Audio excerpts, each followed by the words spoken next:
नमस्कार मंडळी. श्री स्वामी समर्थ. जय जय स्वामी समर्थ. मकर संक्रांतीचा हा सण सौभाग्यवती स्त्रियांसाठी खूपच खास मानला जातो, कारण प्रत्येक स्त्रीला छान तयार व्हायला आवडतंच. त्यामुळे संक्रांत हा सण महिलांसाठी खूपच मोठा दिवस आहे.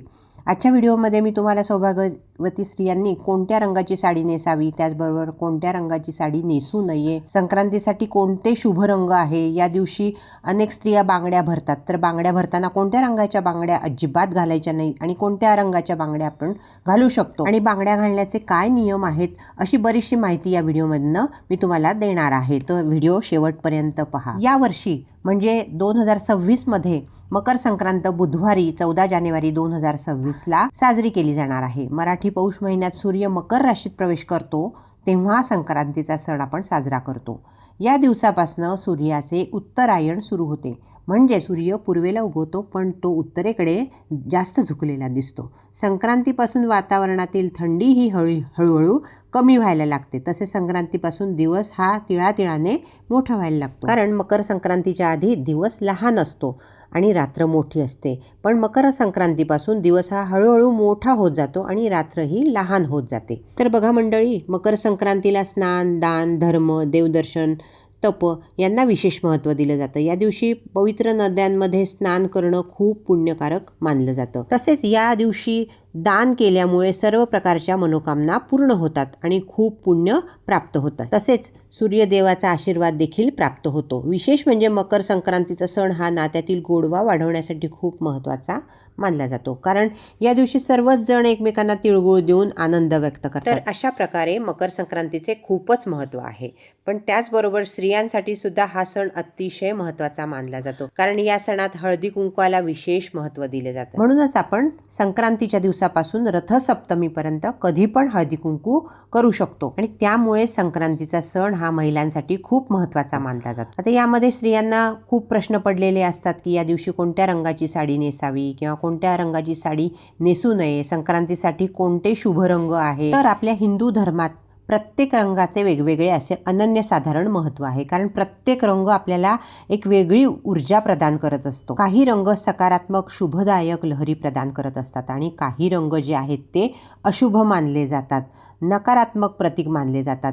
पण आपल्या हिंदू धर्मात असे काही 4-5 रंग आहेत की ते खूप शुभ मानले जातात आणि प्रत्येक कार्यासाठी किंवा देव कार्यासाठी हे रंग जे आहेत ते वापरले जाते. त्यामध्ये पहिला रंग जो आहे तो हिरवा रंग आहे. हिरवा रंग हा सौभाग्याचे प्रतीक मानला जातो, कारण नवरी सुद्धा लग्नामध्ये हिरव्या रंगाचा चुडा भरत असते आणि इतर बायका सुद्धा हिरव्या रंगाच्या बांगड्या हातामध्ये घालत असतात, कारण हिरव्या रंगाच्या बांगड्या घातल्यामुळे आपल्या पतीचे आयुष्य वाढते असे हिंदू धर्मात सांगितलेले आहे. त्याचबरोबर हिरवा रंग निसर्गाशी संबंधित असल्यामुळे एक वेगळीच प्रकारची ऊर्जा तुम्हाला मिळते. शास्त्रात देखील हिरव्या रंगाला खूप महत्त्व दिलेले आहे.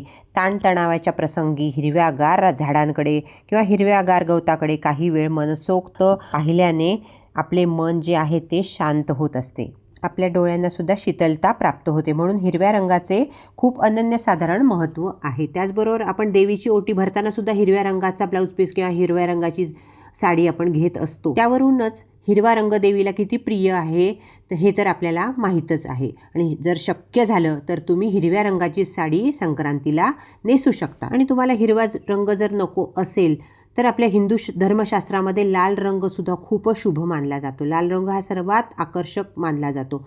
देवी लक्ष्मीला सुद्धा हा लाल रंग अतिशय प्रिय आहे. लाल रंग हे तेजाचे प्रतीक मानलं जातं. लाल रंग शौर्य, संघर्ष, उत्साह, शुभेच्छा, साहस आणि नवीन जीवनाशी संबंधित मानला जातो. तर बघा मंडळी, आपण रोजची देवपूजा करताना सुद्धा किंवा इतर कोणतीही पूजा करताना सुद्धा पाटावरती लाल रंगाचे वस्त्र टाकत असतो, कारण लाल रंग हा सर्व देवांना किंवा माता लक्ष्मीला अतिशय प्रिय आहे. त्याचबरोबर आपल्या सौभाग्यातील एक सर्वात महत्त्वाची गोष्ट म्हणजे कुंकू. हे सुद्धा लाल रंगाचेच असते, कारण सौभाग्यातील सर्वात महत्त्वाची गोष्ट म्हणजे हळदी कुंकू. कुंकवाचा रंगसुद्धा लाल असतो, त्यामुळे लाल रंगाचे महत्त्व खूप आहे. हा रंग उत्साह, सौभाग्य, उमेद, धैर्य आणि नवीन जीवनाचे प्रतीक मानलं जातं. त्यामुळे शक्य असेल तर तुम्ही लाल रंगाची सुद्धा साडी अवश्य नेसू शकता. त्याचबरोबर तुम्ही केशरी किंवा भगव्या रंगाची साडीसुद्धा नेसू शकता, कारण केशरी किंवा भगवा रंग हा सुद्धा खूप महत्त्वाचा मानला जातो, शुभ मानला जातो. हा रंग सूर्योदय आणि सूर्यास्ताचा रंग आहे. केशरी रंग हा त्याग, ज्ञान, शुद्धता आणि सेवेचे प्रतीक म्हणून मानला जातो. छत्रपती शिवाजी महाराजांच्या सेनेचा ध्वज, रामकृष्ण आणि अर्जुन यांच्या रथाचा ध्वज केशरी रंगाचेच होते, कारण केशरी रंग शौर्य, बलिदान आणि वीरता यांचे प्रतीक मानले जाते. तसेच केशरी रंग हा दैवी शक्तीचे सुद्धा प्रतीक मानले जाते. या रंगातून एक सकारात्मक ऊर्जा प्रवाहित होते, त्यामुळे तुम्ही केशरी रंगाची साडी अवश्य नेसू शकता. त्यानंतरचा सगळ्या स्त्री वर्गाचा आवडता रंग म्हणजे गुलाबी रंग. गुलाबी रंग हा प्रत्येक स्त्रीला गुलाबी रंग आवडतच असतो. गुलाबी रंग हा प्रेमाचं प्रतीक मानलं जातं, तसंच हा रंग आनंदाचे प्रतीक मानलं जातं. गुलाबी रंग हा नेहमी स्त्रियांना आकर्षित करत असतो. स्त्रीचे वय काहीही असू दे तरी त्यांना गुलाबी रंग हा आवडतो. गुलाबी रंगाचे कपडे परिधान केल्यामुळे आपले मन सुद्धा प्रसन्न होत असते. एक वेगळ्याच प्रकारची ऊर्जा आपल्याला मिळत असते. गुलाबी रंगामुळे सुख समाधान मिळते व मन पण शांत राहते. त्यामुळे गुलाबी रंगाचे एक वेगळेच असे काही महत्त्व आहे.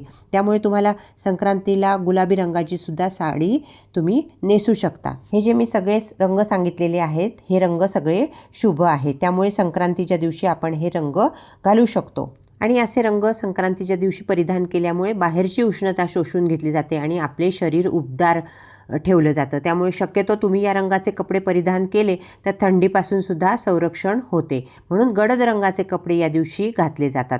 पण त्याचबरोबर चिंतामणी कलरचं, पोपटी, राणी कलर, क्रीम कलर अशा रंगाचे कपडेसुद्धा तुम्ही घालू शकतात. अशा साड्यासुद्धा तुम्ही परिधान करू शकतात. परंतु सगळ्यात महत्त्वाची गोष्ट म्हणजे मकर संक्रांत हा असा एक सण असतो की या दिवशी काळ्या रंगाचे कपडे आवर्जून घातले जातात किंवा काळ्या रंगाची साडी आवर्जून नेसली जाते. मकर संक्रांतीला काळे वस्त्र परिधान करण्याची प्रथा आहे. मकर संक्रांतीच्या दिवशी रात्र मोठी असते आणि दिवस लहान असतो, पण या दिवसापासून तिळतिळ दिवस मोठा व्हायला लागतो. काळोख्या मोठ्या रात्रीला काळ्या रंगाची वस्त्रे नेसून निरोप दिला जातो. आणि खरं तर वैज्ञानिक कारण असं आहे की काळ्या रंगाचे वस्त्र असतात ती उष्णता शोषून घेतात. मकर संक्रांत ही थंडीमध्ये येत असते. थंडीच्या दिवसात आपले शरीर उबदार राहावे म्हणून मकर संक्रांतीला काळ्या रंगाची वस्त्र परिधान करण्याची प्रथा आहे.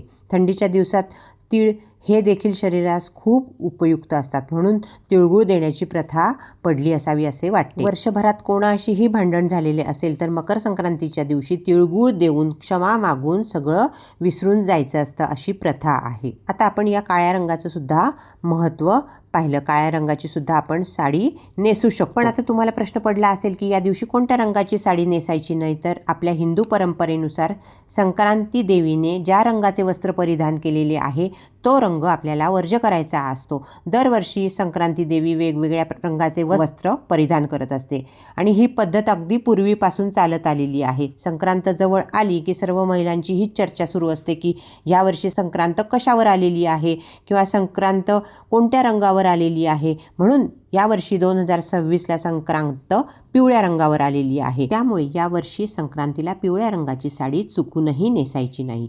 पिवळा रंग काही अशुभ नसतो. फक्त या वर्षी संक्रांतीच्या सणाला संक्रांती देवीने ज्या रंगाचे वस्त्र परिधान केलेले असते, म्हणजे यावर्षी संक्रांती देवीने पिवळ्या रंगाचे वस्त्र परिधान केलेले आहे, म्हणून आपल्याला पिवळी वस्त्र टाळायची आहेत. फक्त तुम्ही पिवळी वस्त्र घालायचे टाळायचे आहे. बाकी सगळ्या इतर गोष्टी तुम्ही पिवळ्या रंगाच्या वापरू शकतात. हळदी कुंकू, हळद असेल, सोन्याचे दागिने असतील, या गोष्टी तुम्ही वापरू शकतात. फक्त पिवळं वस्त्र आपल्याला संक्रांतीला वापरता येणार नाही आहे. तेव्हा या संक्रांतीला तुम्हाला तुमच्या मुलीला किंवा सुनेला वौसा देताना मकर संक्रांतीला पिवळ्या रंगाची साडी द्यायची नाही आहे किंवा लहान मुलांना देखील पिवळ्या रंगाचे कपडे आपल्याला घालायचे नाही आहे. तसं बघायला गेलं तर पिवळ्या रंगाला खूप महत्त्व असतं. पिवळ्या रंगाला पितांबर म्हटलं जातं, पण आपल्याला फक्त ह्यावर्षी संक्रांतीच्या सणापुरतेच हे 3 दिवस म्हणजे भोगी, संक्रांत आणि किंक्रांत हे 3 दिवस आपल्याला पिवळ्या रंगाचे वस्त्र घालायचे नाही आहेत. आता या सणांना बांगड्या भरण्याची सुद्धा पद्धत आहे. ही पूर्वीपासून चालू आहे. पूर्वीपासून आपली आजी असेल, आई असेल तर त्या संक्रांत म्हणा किंवा नागपंचमी म्हणा या सणांना आवर्जून बांगड्या भरत असतात. आता हल्लीच आपण बांगड्या वगैरे भरायला कासाराकडे जात नसतो, तरी आपण संक्रांतीला नवीन बांगड्या विकत घेत असतो आणि त्या घ्यायलाच पाहिजे. 16 शृंगारांमध्ये बांगड्यांचा हा समावेश होत असतो बांगड्यांना खूप महत्त्व असतं. आणि संक्रांत म्हटले की स्त्रिया छान तयार होतात, साड्या नेसतात, नटतात, व्यवसायाला जातात, हळदी कुंकू करतात, तिळगुळ देतात. त्यामुळे आपल्या हातात काचेच्या 2-2 का होईना आपल्याला हिरव्या बांगड्या घालायच्या आहेत किंवा तुम्हाला ज्या रंगाच्या बांगड्या घालायच्या असतील त्या बांगड्या तुम्ही घालू शकतात. पण शक्यतो काचेच्याच बांगड्या आपल्याला घालायच्या आहेत. प्लॅस्टिकच्या, मेटलच्या बांगड्या आपल्याला या दिवशी घालायच्या नाही आहेत. त्यातल्या त्यात हिरवा रंग हा शुभ आणि सौभाग्यप्राप्तीचं प्रतीक मानलं जातो, म्हणून हिरव्या रंगाच्या बांगड्या घातल्यामुळे पतीचं आयुष्य वाढतं असं म्हटलं जातं. हिंदू शास्त्र सांगते की तुम्ही शक्यतो काचेच्या हिरव्याच बांगड्या घाला. तर ह्या बांगड्या घालताना एका हातात 6 आणि दुसऱ्या हातात 7 बांगड्या घालायच्या असतात असा नियम असतो. म्हणजे एका हातात आपल्याला एक बांगडी जास्त म्हणजे चढती घालायची असते. त्यातच आपल्याला फुटकी बांगडी अजिबात हातात घालायची नाही. पण संक्रांतीला आवर्जून तुम्ही काचेच्या बांगड्या नक्की हातात घालू शकतात. तर मंडळी, मला खात्री आहे या व्हिडिओचा तुम्हाला नक्की फायदा होईल. व्हिडिओ आवडला तर नक्की लाईक करा, शेअर करा आणि चॅनेलला सबस्क्राईब करा. धन्यवाद.